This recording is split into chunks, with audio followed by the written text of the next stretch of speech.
Hey guys, Adam from Splendid Sports here. We're back for another episode of 3 and 3. This is episode number 31, and I'm real happy to be joined by Victor, the rookie card specialist. How you doing, Victor? Adam, I'm doing good, man. I'm honored to be here. I was looking through your channel and I saw the lineup of guests that you've had on. I got to admit, I was a little intimidated, man. Yeah, I've been lucky. I've had some of the best collectors, man, For around. sure. Yeah, so Yeah. it's been a fun ride so far. This, like I mentioned, this is number 31. Um, pop quiz. I looked this up because I didn't know this, but well, it's kind of an opinion thing. But I started to think like, all right, episode 31. Who's the best number 31 in history of all, of all play? Like, who would you say is the best, most memorable number 31? It's not an easy number. Ooh. Any off top of your head? I couldn't think of it. But I can't. Yeah, I don't get into the jersey numbers too much, yeah, so I don't. I Nothing's looked it up popping. and it was a good one. Greg Maddox. Greg Maddox, number Really? 31. Yep. 31, huh? Okay. I got some big ones coming up here, 32, 33, Larry Bird episode. So I started, for some reason, like I never did that in the beginning, but now I'm like, maybe I'll do like a little theme if it's like a big number player. Like I had Chris from Card Ladder on for Michael Jordan, number 23 episode. So Okay. maybe I'll Yeah. do, maybe I'll see if John Newman will come on for number 42. There you go. That would work, right? Yeah, it would work. Anyway, I wanted to mention you were one of the many people that at the National, I was hoping to get a chance to talk with you. And there was one moment. It was at the I think it was a Thursday night get together. I was in a group conversation. I happened to catch you across the room. I saw you, and I was thinking, oh, I got to go talk to Victor. Next thing I know, though, I'm in another conversation, and then I lost track of you. So I unfortunately never got a chance to actually talk to you at the National, which was a bummer. But there was a lot of people I didn't get to talk to either. So it's just so jam packed. Yeah, there was a lot going on that day and that night, even. But here we are. So Yep. here's a We made it. chance. Yep. So guys, what we're gonna do, if it happens to be your first one, we're gonna look at three of Victor's favorite cards in his collection, and of course, they're rookie cards, of course. Hmm. And then we're going to look at three cards that are on his want list. Um, but tell me, Victor, because I watch a lot of your content. I love you on Hobby Hotline. I'm always pumped when I pop on there and see that you're on that week. I always find myself like agreeing with you. Like everything, it seems like every opinion you have on your channel or Hobby Hotline, I'm like nodding my head. And I love listening to you. Did anyone ever tell you that like they love listening to you talk and your voice? I don't know. Not to shower you with compliments, but I love, like, I could drive and listen to one of your videos, and it's just you're a very easy listen. And I don't know. I just wanted Well, to say I appreciate that. Yeah, yeah. I got a lot of years of practice with public speaking and that sort of thing. So it's kind of like second nature for me. And so yeah. I've kind of changed my approach on making content. I was kind of very serious and very uh, you know content focused the first couple of years, and then I started just to like lighten up a little bit and kind of let my I to be honest with you, I've been creating YouTube videos for 3 years now, and it's not until this year where I feel a lot more comfortable with the camera. I feel like I'm finding my voice and where I can feel a little bit more at ease. I'm getting more comfortable, I guess, overall. But yeah, I appreciate that compliment. It means the world to me. And yeah, as you know, and any other content creator knows, that there's a lot of work that goes behind the scenes to making a video, and I do it with passion, and I do it with I put my work in, and I typically like to start by inspiration, right? I'm always looking for something that inspires me, and I think that's the foundation of building the content. If you start there, the end result is going to be halfway decent. man. And before we jumped on here, we were looking at your website. I want to mention your website because I think it's an awesome resource in the hobby. It's right there on the screen, truerookiecards.com. If you haven't gone to his site, you mentioned the work. It's a great website, great resource. But I was looking at it again today, and I was just amazed at how much content you have on there. And as someone who works in the website field, I know how much work it is to put together just like one article, blog post, and especially as in depth as you get in these, player profiles of what their rookie cards are. So I just wanted to mention that website because, guys, if you haven't checked it out, definitely go look at it. And I know you got some big things planned to add to the website too in the near future. So Yep. I did want to mention that because the hobby needs stuff like that, in my opinion, especially, if there are going to be a lot of new people coming into the hobby, to have sites like yours that are so educational and informational, like it's just really a gem. So I wanted to mention that, and I'll be looking forward to seeing what comes next with the site too. Yeah, and I appreciate all the help that you've given me, some insightful things that really it's going to help me. I don't know if you noticed, but while you were talking, I was taking notes because you're giving me some good advice there to improve the website.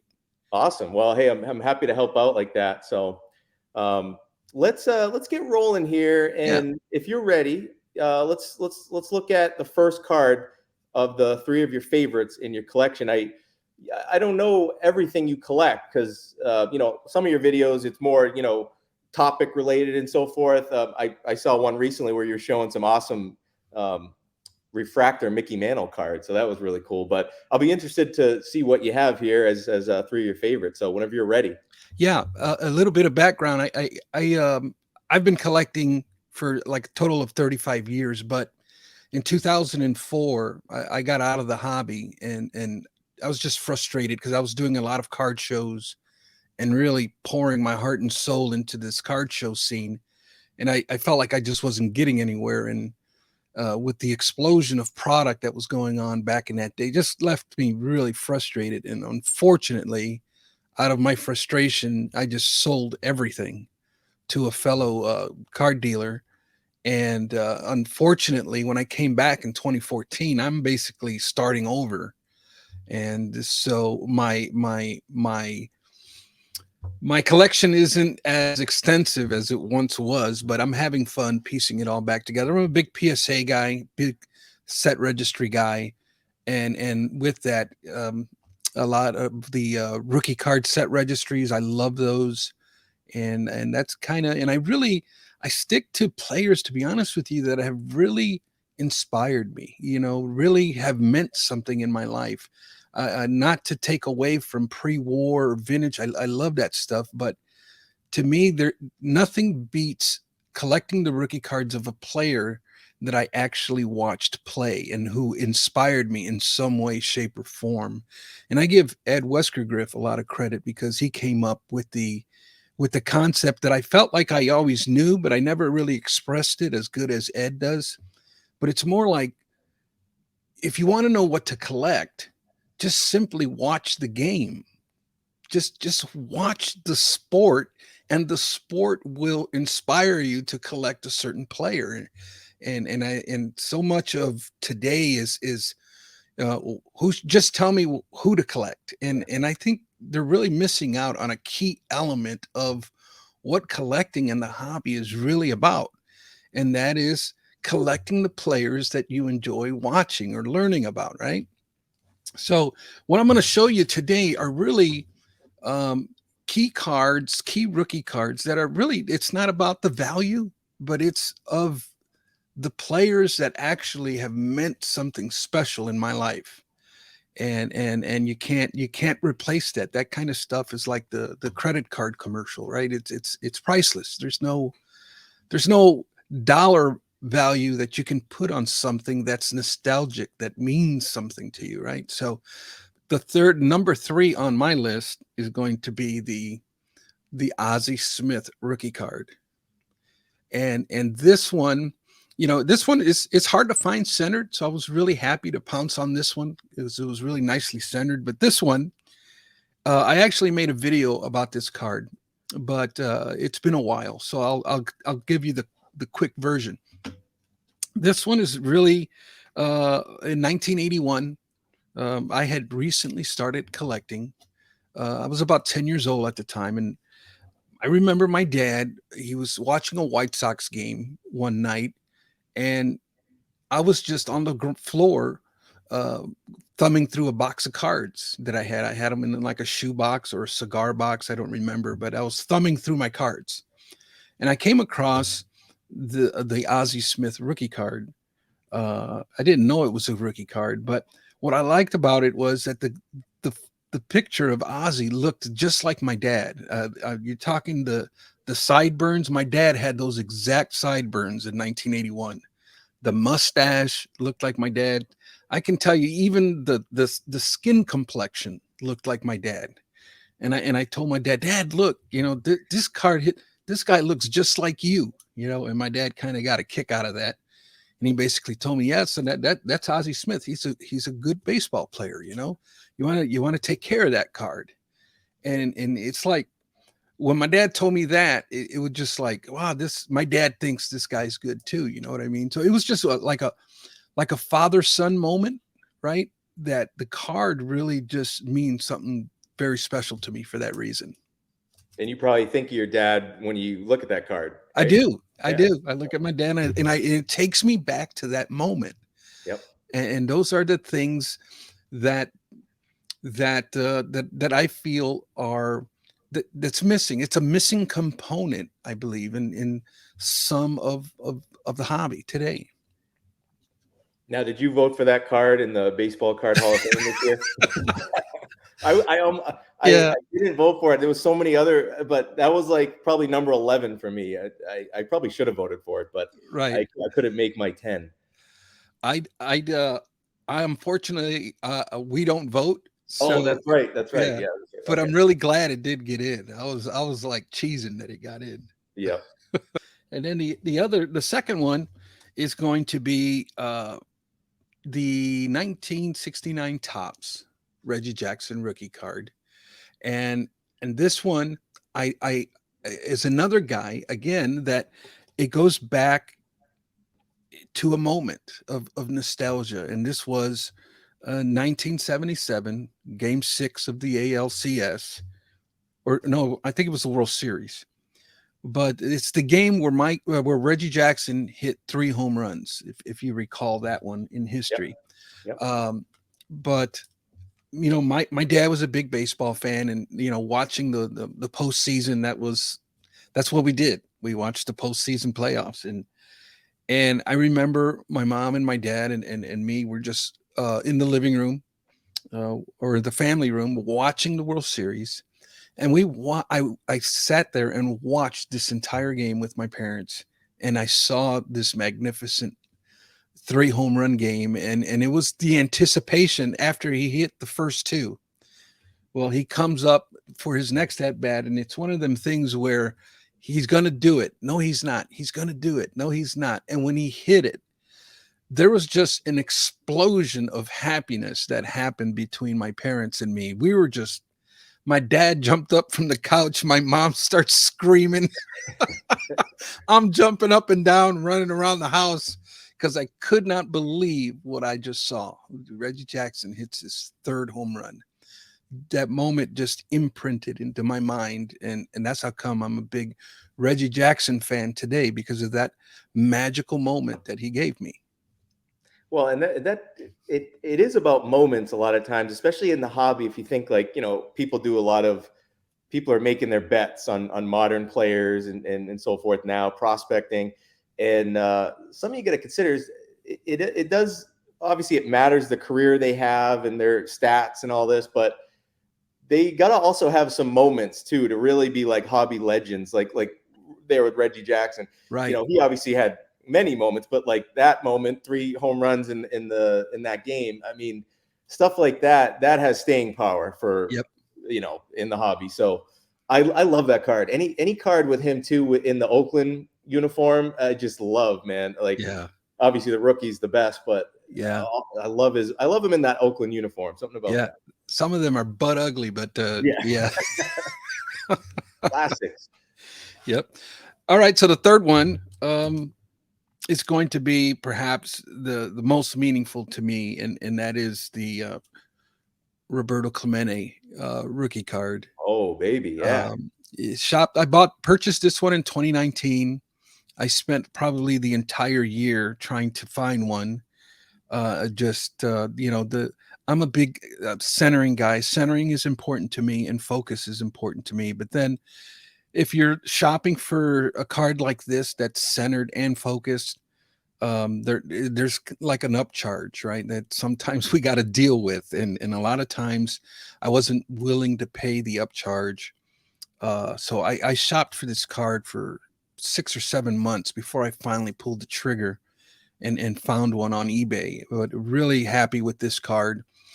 This guy is another guy that means the world to me. He was from the same town as my mom in Puerto Rico. My parents are both Puerto Rican, and they were somewhat the same age as Roberto Clemente. So, in my parents' heart and mind, he was a hero. He was a legend, right? And my parents made sure, as baseball fans, to pass that legacy down to me. And I remember many a conversations at our family dinner times where they would tell me stories about watching him play, or stories of his accomplishments and that sort of thing. So they always revered Roberto Clemente, and they made sure to always pass that along to me, because you know, not a lot of heroes that we can really pinpoint like Roberto Clemente. So very proud of this card and what it means to me and my family legacy. Yeah, I was gonna say, I bet you're happy you bought that one in 2019 when you did, right? Yeah, Looking back, for sure. looking back for sure. Because you're right, man. Those are so hard to find with good eye appeal. Yeah, That was a PSA 4, right? That looked, I mean, fantastic. So, yeah, good move. Good yeah, move pulling the trigger on that one when you did. We yep, were we were looking. What was I was with? Well, part of it might have been because I was walking around the National with Theo Clemente collector, and he had a Clemente jersey on. But we were walking around the National talking to a lot of dealers, and he kept asking, who's the hottest player that you've been selling, and a lot of them said Clemente at the National. So again, they might have just been saying that because he had the jersey on, but it seems like his legend is even growing, continuing to grow, even yep, now. yep. He's always obviously been a hobby legend, but I feel like he's even outpacing some of the other guys now with Yeah, I popularity. think so. And I think it's probably, I think, it was Mickey Mantle, but I think Mickey Mantle is getting so out of reach for so many people that it's probably part of it. I don't know. But yeah, I've noticed the same thing that what you're saying. I've noticed Clemente on an uptick here as far as the amount of people actually collecting him and looking for his stuff. All right, so let's go into the second part here, where I'm going to pull up Card Ladder so we can pull up some images. But we're going to look at 3 cards that are on your want list here that you'd like to add to your collection. Let me get them Yeah. pulled up here. Yeah. Again, the concept doesn't change, right? It's players that mean something to me. But the first one would be a Jackie Robinson rookie card. I would love to own his 48 leaf someday, and it's getting it's not looking good, right? Yeah. Oh, well, this one's, I mean, I just pulled up the first one. Obviously, it's a nice PSA 8 that I don't think too many people can afford, but it's a Right. great picture here. Yeah. Just to pull up an image of the card. But yes, that's that card. Yeah, that thing is just continuing to climb, continuing to fly out of reach, even in the lowest grades. So, Even in low grades, I know. yeah. And just who he represents in the hobby. I mean, he's a pop culture icon. He's a hobby icon. He's just I mean, the story is just so inspiring, right? It's just a story of humanity and grit and just excellence, and he just inspires me to want to collect his card. All right. So, oops, sorry about that. My Let's go. Let's number go number 2 here on Number your 2 wall. on my list is one that I really just haven't prioritized, and that's the 1976 Topps Walter Payton rookie card. I don't know why I don't have this card yet. Again, I haven't prioritized it. Is the only explanation that I can think of. But this one, you know, 1985. I grew up in the Chicagoland region. 1985, I was 15 years old. I watched every game of that entire season, and this guy was the heart and soul of the team. And just it means more than just a rookie card in a collection. To me, it means it's a part of my life. It's a part of the nostalgia that I have in the hobby, and one that I need to make more of a priority for sure. So, all right. So with this Walter Payton rookie card, you know what it reminded me of? I had well, I did a episode of John Newman's podcast, Sports Card Nation, a while back, and we got to talking about Walter Payton, and I did not know this, that he only missed one game in his entire career. Did you know Amazing. that? I did not know that. I didn't know. I knew he was like an Iron Man in football, but a running back, I think he played like 10, 11 years, and he missed one game his whole career. I mean, think about Wow. that. You look at the running backs now, like if you play fantasy football, I feel like every week my running backs are on the injured list, or I don't know if they're going to play. And this guy played almost basically every game for like a decade of his whole career. It's incredible. Remarkable. Yeah, it is. But yeah, just a all-time classic vintage football card there. I love that. Yeah, I mean, look at that one. Nice PSA 4, nice centering on that one. That would be a nice Yeah. snag right there. So Yeah. great card. All right, so let's go number 3. This one is one that I have owned 3 of them in my lifetime, but currently do not have in my collection, and that is the 1986 Fleer Michael Jordan rookie card. Ah, And this is the ones that I have sold when I was a dealer.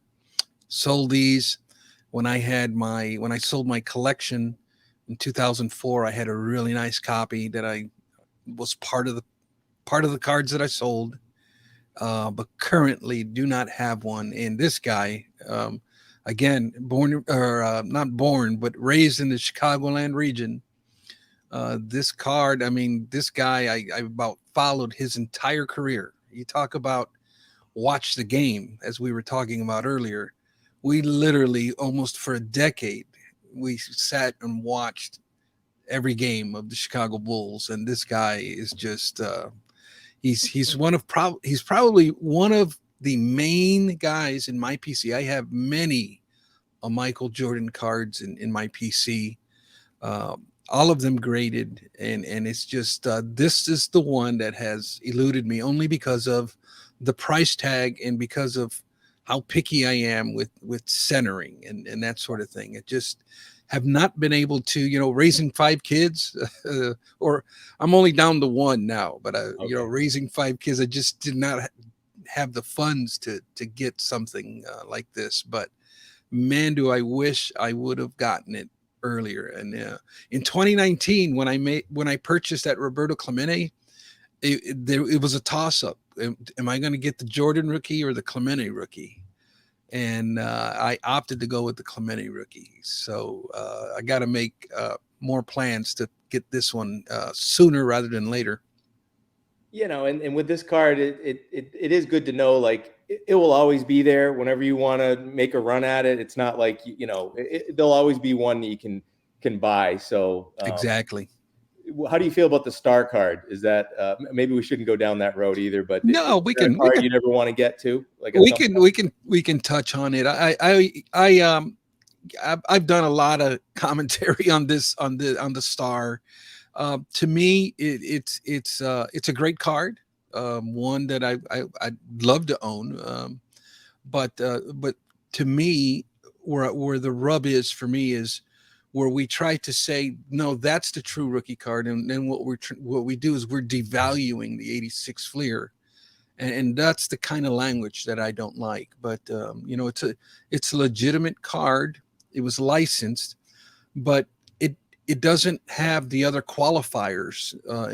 Its distribution method was very odd for the day, and just there were cards that were never really considered in the 80s and 90s, and this big hype machine that tries to, pump it up and try to rewrite history with certain things, when the hobby has viewed it a certain way for decades, and now we want to reinvent the wheel, like we've cracked some type of code. Just really bothers me. But it's a great card. I do consider it, a primary card of his, but to call it the true rookie card is, in my eyes, is debatable. So at the Yeah. end of these, I like to ask if you have any other, let's say, other YouTube channels that you enjoy, anyone you want to mention that, maybe I could do a 3 and 3 with in the future. But if you have anyone on, top of your head that you'd want to throw out there for a mention, I'd love to hear it. Oh man. I listen to so many people, man. I have,